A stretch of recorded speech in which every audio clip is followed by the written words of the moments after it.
Hi there, I'm David Lee from BASSBOSS, and I am here to introduce you to the Sublimate.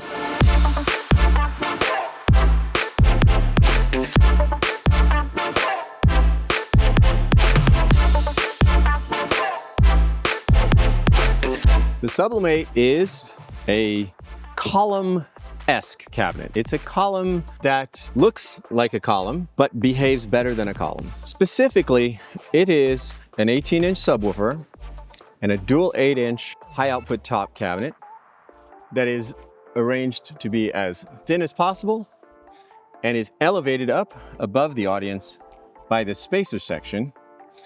At the top of this cabinet is a power outlet, and so if you mount a light to the top of it, it can function as a light pedestal, a totem. It is also available in white.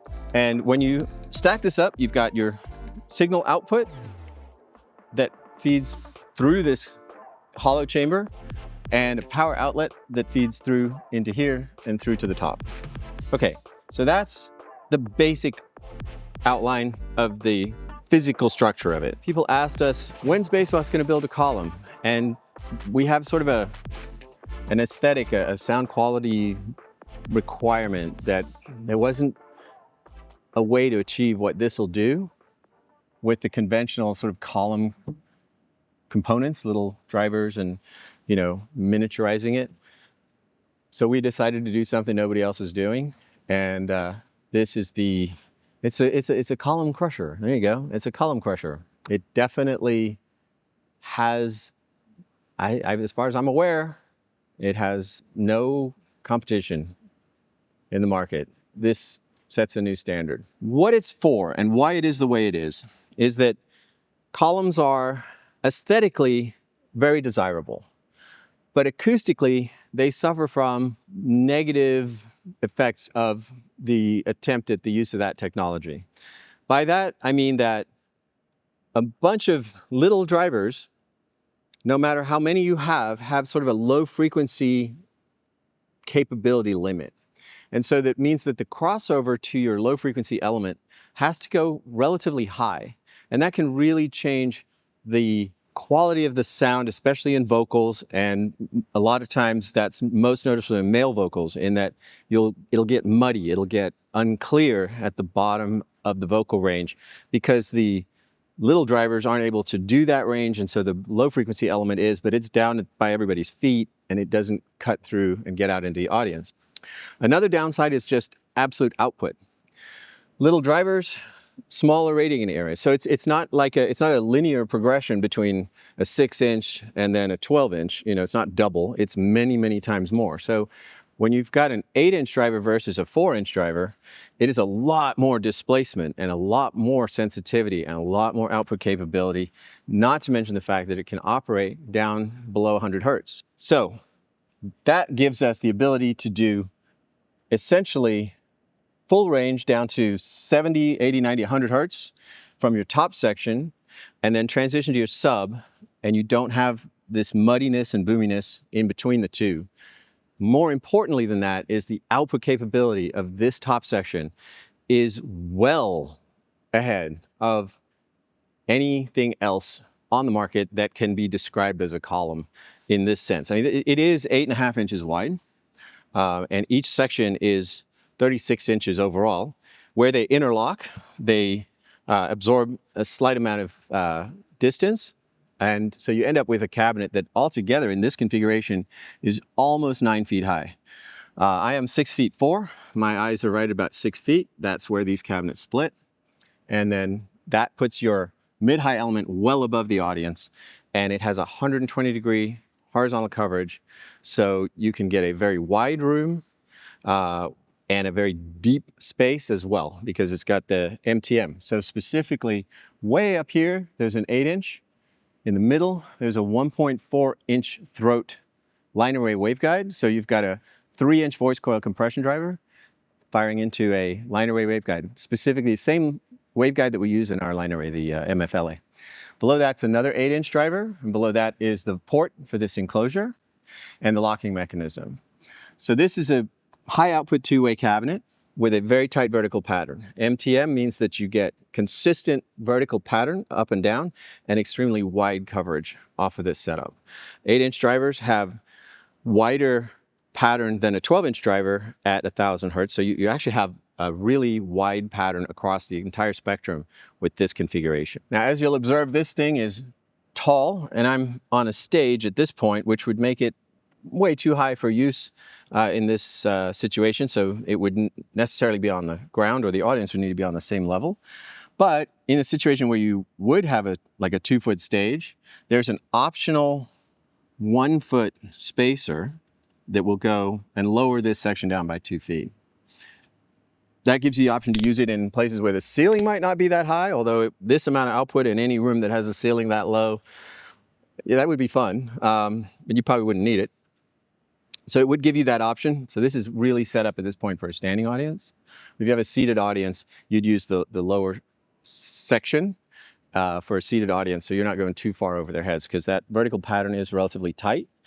And I will say that anecdotally, I was in here doing presentation using these and our AT312s, and the amount of energy coming back off the room just when they switched, standing up here, was remarkable. The control, keeping this off the ceiling and focus where it needs to go, is a really significant benefit with this. And you can walk around in front of it. That tight vertical pattern means that when you're in front of it, like right here, that high frequency device is up here. So in effect, you're not pointing the mic right into the tweeter as you would be with a lot of systems that would be, used in this kind of context.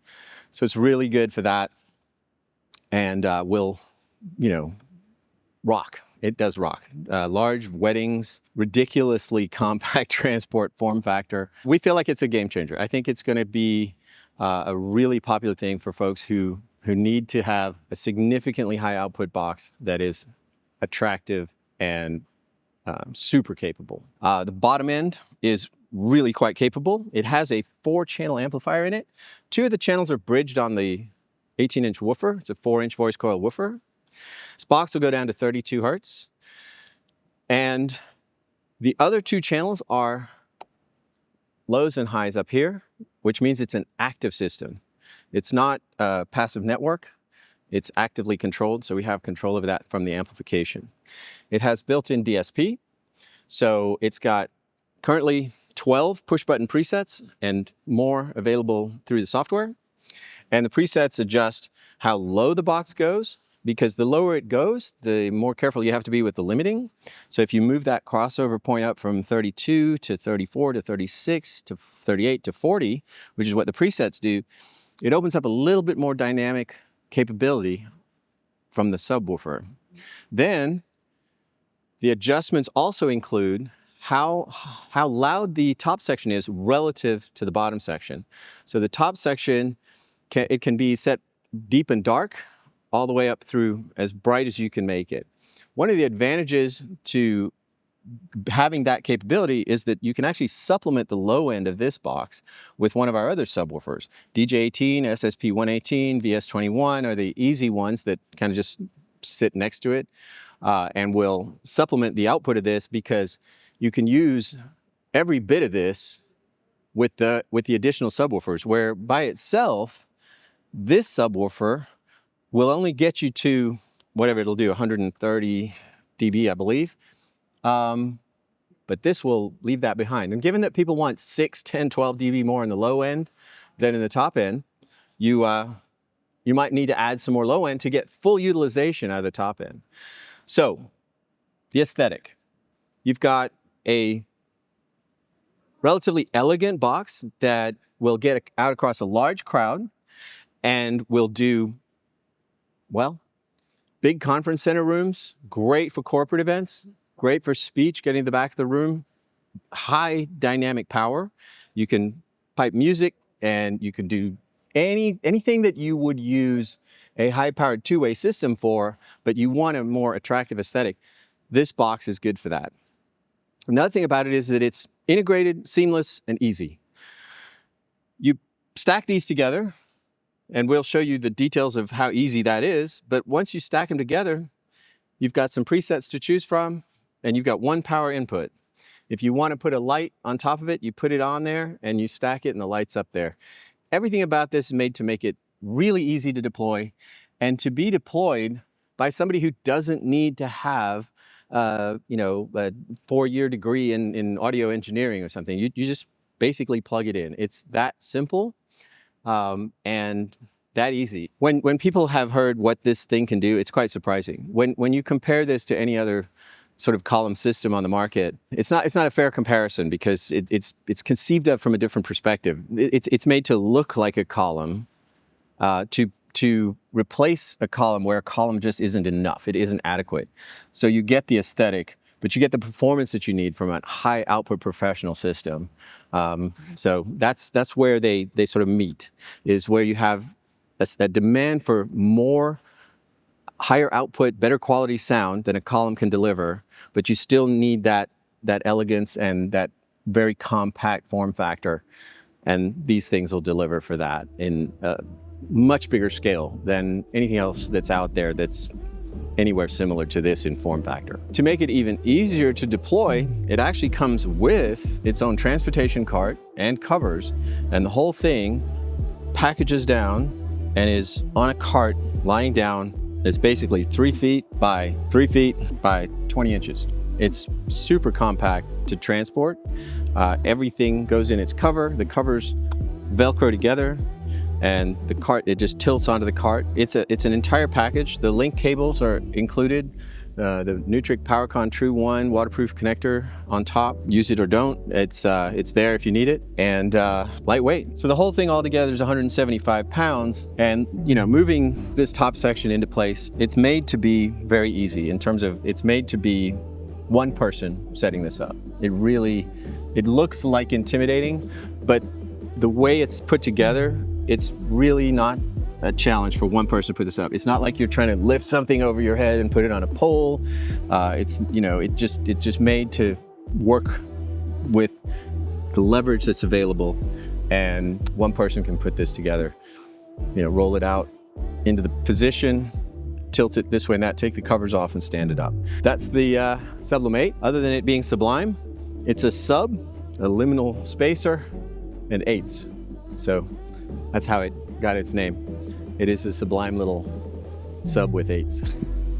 So that's the overview of the Sublim8. If you have any questions or comments, feel free to put them in the comments below and contact us. You can get us through the BASSBOSS website, bassboss.com. Get in touch and we're happy to answer your questions.